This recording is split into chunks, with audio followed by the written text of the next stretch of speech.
നമസ്കാരം. എല്ലാവർക്കും CTV വാർത്തകളിലേക്ക് സ്വാഗതം.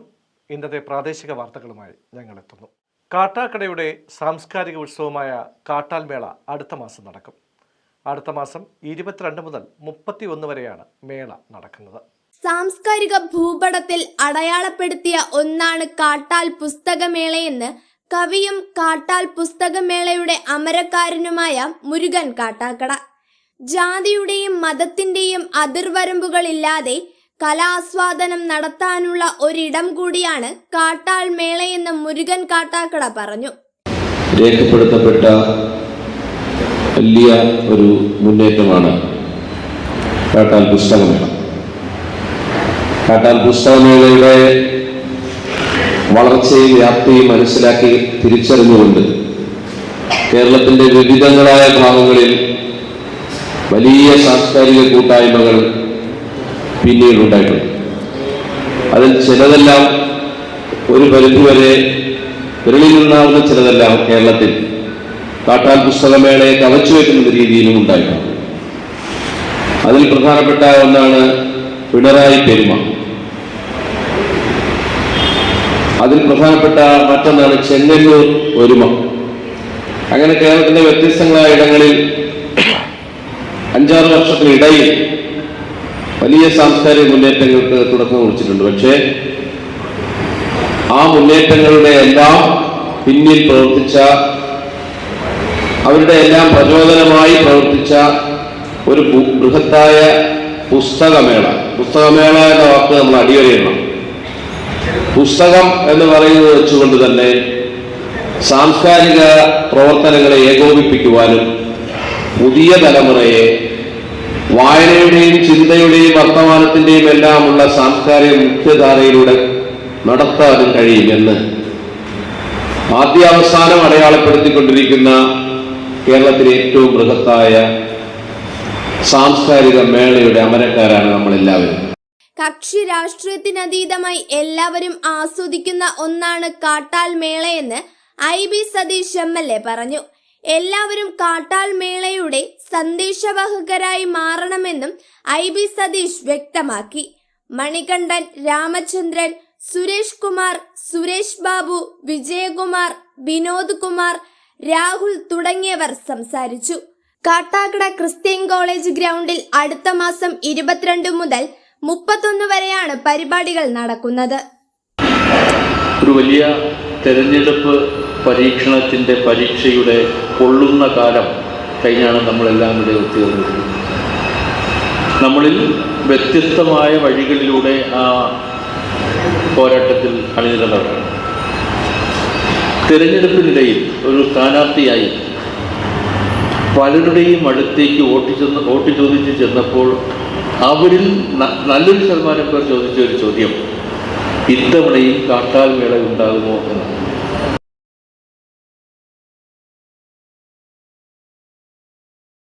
മുക്കുന്നിമല മലനട ഭാഗത്ത് വൻ തീപിടുത്തം. ഏക്കർ കണക്കിന് ഭൂമിയിലെ മരങ്ങളാണ് തീപിടുത്തത്തിൽ നശിച്ചത്.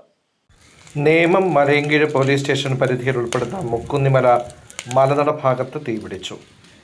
എയർപോർട്ട് നിരീക്ഷണ കേന്ദ്രം ഇരിക്കുന്നതിൻ്റെ താഴ്ഭാഗത്തെ താഴ്വരയിലാണ് തീപിടുത്തമുണ്ടായത്. ഇതിന് സമീപത്ത് വരെ തീ പടർന്നിരുന്നു. സ്ഥിരമായി ഈ പ്രദേശങ്ങളിൽ അടിക്കാട് തീപിടിച്ച് പടരാറുള്ളതാണ്. നേമം പോലീസ് സ്റ്റേഷൻ പരിധിയിലെ മുക്കുന്നിമല പ്രദേശത്താണ് കൂടുതൽ ഭാഗത്തും തീപിടിച്ചത്. ഏകദേശം തീ നിയന്ത്രണ വിധേയമായിട്ടുണ്ട്. വേനൽക്കാലങ്ങളിൽ ഇവിടെ സ്ഥിരമായി മുക്കുന്നിമല പ്രദേശങ്ങളിൽ അടിക്കാടിന് തീപിടിക്കാറുണ്ട്. മുക്കുന്നിൽ മലയിലെ മലവിള ഭാഗത്താണ് ഇന്ന് രാവിലെ 10 മണിക്ക് തീ പടർന്നത്. ഇപ്പോൾ ആ സമയത്ത് തന്നെ ഫയർഫോഴ്സ് എത്തുകയും തീ അണയ്ക്കാൻ ശ്രമിക്കുകയും ചെയ്തു. പക്ഷേ 2 ബാച്ച് ഫയർഫോഴ്സ് ഇവിടെ എത്തിയെങ്കിൽ ഇതുവരെ തീ പൂർണ്ണമായി അണയ്ക്കാൻ സാധിച്ചിട്ടില്ല. കാറ്റ് വരുന്നതിനനുസരിച്ച് തീ പടരുന്ന സ്ഥിതിയാണുള്ളത്. എന്തായാലും വീടുകൾ ഇവിടെ വളരെ കുറച്ച് മാത്രം ഉള്ളതുകൊണ്ട് അങ്ങനെ ഒരു ഭീഷണി നിലനിൽക്കുന്നില്ല എന്നതാണ് ഒരു വലിയ കാര്യം. എന്തായാലും എല്ലാ പ്രാവശ്യവും ഈ മുക്കുന്നിമലയിൽ ഇതുപോലുള്ള തീ കത്താറുണ്ട്. ഇത് ആൾക്കാർ സിഗരറ്റ് വലിച്ചിട്ടോ വീടി വലിച്ചിട്ടോ ഇടുന്ന കുറ്റികളിൽ നിന്നാണ് തീ പടരുന്നത്.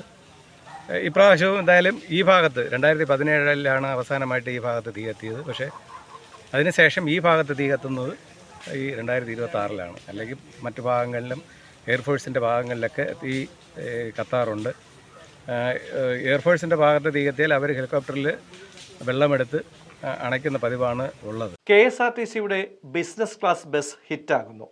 വിമാനത്തിലുള്ളതുപോലെയുള്ള സൗകര്യങ്ങളാണ് ഈ ബസ്സിൽ ഉള്ളത്.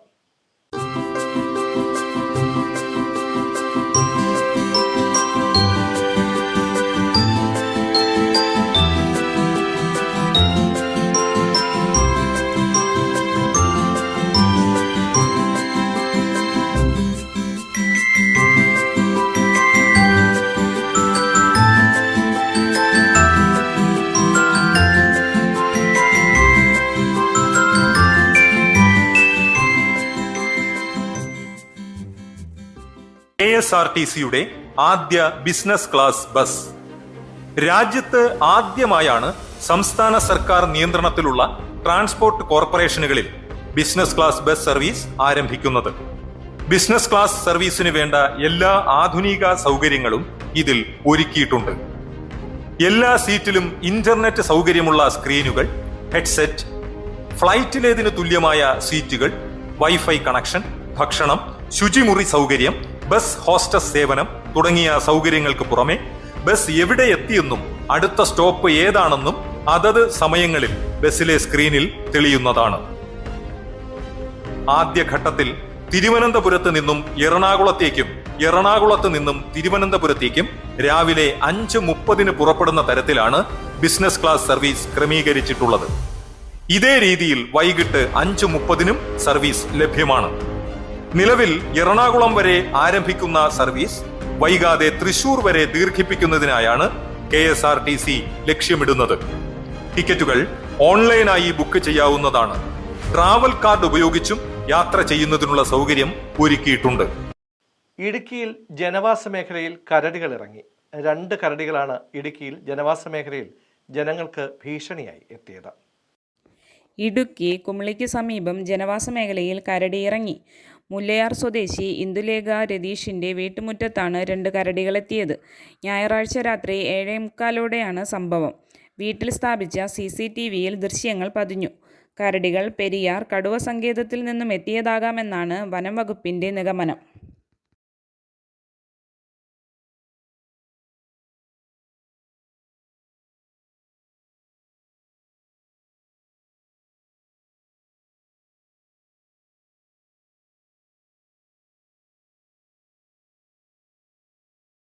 വനിതാ പഞ്ചായത്ത് അംഗത്തെ ആക്രമിച്ച കേസിൽ മുഖ്യപ്രതി അറസ്റ്റിലായി. അന്തിയൂർക്കുളം സ്വദേശി ഹേമന്താണ് അറസ്റ്റിലായത്. വനിതാ പഞ്ചായത്ത് അംഗത്തിന്റെ വീട് ആക്രമിക്കുകയും കഴുത്തിൽ വാൾ വച്ച് വധഭീഷണി മുഴക്കുകയും ചെയ്ത സംഭവത്തിൽ മുഖ്യപ്രതി അറസ്റ്റിൽ. 2022 കാപ്പ കേസിൽ ശിക്ഷ അനുഭവിച്ച് പുറത്തിറങ്ങിയ ഗുണ്ട Maranalloor Anthiyoorkonam Kunnumpuram MR സദനത്തിൽ M ഹേമന്തിനെയാണ് Malayinkeezhu SHO Rakesh കുമാറിന്റെ നേതൃത്വത്തിൽ ശാന്തുമൂല നിന്നും ബുധനാഴ്ച വൈകിട്ട് പോലീസ് പിടികൂടിയത്. 13ഓളം കേസുകളിൽ പ്രതിയാണ് ഇയാളെന്നും നിലവിലെ കേസിന്റെ പശ്ചാത്തലത്തിൽ ഇയാൾക്കെതിരെ തുടർന്നും കാപ്പ ചുമത്തുമെന്നും പോലീസ് പറഞ്ഞു. കഴിഞ്ഞ ഞായറാഴ്ചയാണ് മലയങ്കിഴ് പഞ്ചായത്ത് അണപ്പാട് വാർഡംഗമായ ചന്ദ്രലേഖയുടെ കുഴുമത്തെ വീട്ടിൽ ആക്രമണം നടത്തിയത്. ഉച്ചയോടെ വീട്ടിൽ ബൈക്കിലെത്തിയ 3 അംഗ സംഘം വാൾ വീശി ഭീകരാന്തരീക്ഷമുണ്ടാക്കുകയും വീട്ടിലെ ഉപകരണങ്ങൾ വലിച്ചെറിഞ്ഞ് മുൻവശത്തെ ജനൽ ഗ്ലാസ് തകർക്കുകയും ചെയ്തു. ഈ സമയം വീട്ടിൽ തനിച്ചായിരുന്ന ചന്ദ്രലേഖയുടെ കഴുത്തിൽ വാൾ വച്ച് വധഭീഷണി മുഴക്കി വസ്ത്രങ്ങൾ കീറുകയും ചെയ്തു. ക്ഷേത്രോത്സവവുമായി ബന്ധപ്പെട്ട സംഭവമാണ് ആക്രമണത്തിന് ഇടയാക്കിയത്. കേസിൽ അക്രമി സംഘത്തിൽ ഉൾപ്പെട്ട വി പ്രമോദ് എന്നയാളെ കഴിഞ്ഞ ദിവസം മലയങ്കിഴ് പോലീസ് അറസ്റ്റ് ചെയ്തിരുന്നു. പ്രധാന പ്രതിയായ ഹേമന്തിനെ അറസ്റ്റ് ചെയ്യാത്തതിൽ BJP കഴിഞ്ഞ ദിവസം പോലീസ് സ്റ്റേഷനിൽ മാർച്ചും ധർണയും നടത്തി. സംഭവിച്ചത് ഇന്ന് ഉച്ചയ്ക്ക് 2 മണിയോടുകൂടി 1:30-2 മണിയോടുകൂടി എൻ്റെ വീട്ടിലേക്ക് 3 അംഗ സംഘം ഗുണ്ടാ സംഘം വരികയും എന്നെ വടിവാൾ ഉൾപ്പെടെയുള്ള സാധനങ്ങൾ കാട്ടി ഭീഷണിപ്പെടുത്തി എൻ്റെ കഴുത്തിന് പിടിച്ച് കൊല്ലുന്ന രീതിയിൽ എന്നെ വധിക്കാൻ ശ്രമിക്കുകയൊക്കെ ചെയ്തിരുന്നു. അതിന് എൻ്റെ മോനെ അന്വേഷിച്ചാണ് അവർ വന്നത്. അതിന് ആസ്പദമായിട്ടുള്ള സംഭവം എന്ന് പറഞ്ഞാൽ കഴിഞ്ഞ ഏപ്രിൽ 8-ാം തീയതി മലയങ്കിരി ശ്രീകൃഷ്ണസ്വാമി ക്ഷേത്രത്തിലെ ആറാട്ട് ഉത്സവം നടക്കുമായിരുന്നു. 8-ാം തീയതി ഗാനമേള സമയത്ത് എൻ്റെ മോളും എൻ്റെ ചേട്ടൻ്റെ മോൻ്റെ ഭാര്യയും കൂടി അവിടെ ഡാൻസ് കളിക്കണ്ടേ, അത് ചെയ്യരുത് എന്ന് എൻ്റെ മോൻ വിലക്കിയിരുന്നു. വീഡിയോ എടുക്കുന്നത് വിലക്കിയിരുന്നു. ഹേമന്ത് എന്ന് പറയുന്ന ഗുണ്ട അവിടെ വീഡിയോ എടുത്തിരുന്നു. അവർ ഡാൻസ് കളിക്കുന്ന വീഡിയോ എടുക്കരുതെന്ന് കൃത്യമായി പറഞ്ഞിരുന്നു. കുറച്ച് സമയം കഴിഞ്ഞ് അവൻ വീണ്ടും വീഡിയോ എടുത്തതിനെ തുടർന്ന് അത് ചോദ്യം ചെയ്തിരുന്നു. അത് നാട്ടുകാരുൾപ്പെടെ അതിൽ നിന്ന് ഹേമന്തിനെ പറഞ്ഞു വിലക്കിയിരുന്നു. ഈ ഒരു സംഭവത്തിനെ തുടർന്നാണ് ആസ്പദമായിട്ടാണ് ഇന്ന് ഇത്തരത്തിലൊരു ആക്രമണം നടന്നത്. കാട്ടാക്കട പോക്സോ കോടതി ജഡ്ജിക്ക് സ്ഥലം മാറ്റം, യാത്രയയപ്പ് നൽകി ബാർ അസോസിയേഷൻ. സ്ഥലം മാറിപ്പോകുന്ന പോക്സോ കോടതി ജഡ്ജിക്ക് യാത്രയയപ്പ് നൽകി Kattakada bar association. Kattakada POCSO കോടതി ജഡ്ജി രമേഷ് കുമാറിനാണ് യാത്രയയപ്പ് നൽകിയത്. Advocate N Sukumaran Panicker memento സമ്മാനിച്ചു. Secretary advocate Alex Jacob, treasurer Mariyapuram Satheesh Kumar എന്നിവർ പങ്കെടുത്തു. തൃശൂരിൽ വെടിക്കെട്ടുമായി ബന്ധപ്പെട്ട് സർക്കാർ വിളിച്ച യോഗത്തിൽ പങ്കെടുക്കുമെന്ന് സുരേഷ് ഗോപി. ഇക്കാര്യത്തിൽ സർക്കാരിന്റെ ഭാഗം എന്താണെന്ന് മനസ്സിലാക്കുമെന്നും സുരേഷ് ഗോപി പറഞ്ഞു. തൃശൂർ പൂരവുമായി ബന്ധപ്പെട്ടുള്ള വിഷയത്തിൽ സർക്കാർ വിളിച്ച ചർച്ചയിൽ പങ്കെടുക്കുമെന്ന് സുരേഷ് ഗോപി. എന്നാൽ ആരുടെയും സ്വാർത്ഥ താല്പര്യങ്ങൾക്ക് കൂട്ടുനിൽക്കില്ല. സെൻസിബിളായ തീരുമാനങ്ങൾക്ക് പിന്തുണ നൽകുമെന്നും സുരേഷ് ഗോപി പറഞ്ഞു. മാധ്യമപ്രവർത്തകരോട് പ്രതികരിക്കുകയായിരുന്നു അദ്ദേഹം. വേറൊരു പ്രശ്നമുണ്ട്. എന്താ അറിയുമോ, ഈ ചർച്ച നടക്കുന്ന തൊട്ട് തലേദിവസം ഈ പാറമേക്കാവ് ഈ ചർച്ചയുടെ ടേബിളിൽ വന്നില്ലെന്ന്. ചർച്ചയുടെ ടേബിളിൽ വരട്ടെ, കേരള സർക്കാർ എന്താണ് തീരുമാനിക്കുന്നതെന്ന് കേൾക്കട്ടെ. സെൻസിബിൾ ആയിട്ടുള്ള ഡിസിഷന് കൂടെ നിൽക്കും. ആരുടെയെങ്കിലും സ്വാർത്ഥ താല്പര്യത്തിന് വേണ്ടി നിൽക്കാനൊക്കത്തില്ല, അതാരായാലും. ഇന്നത്തെ വാർത്തകൾ ഇവിടെ അവസാനിക്കുന്നു. പുതിയ വാർത്തകളുമായി വീണ്ടും കാണാം. നന്ദി, നമസ്കാരം.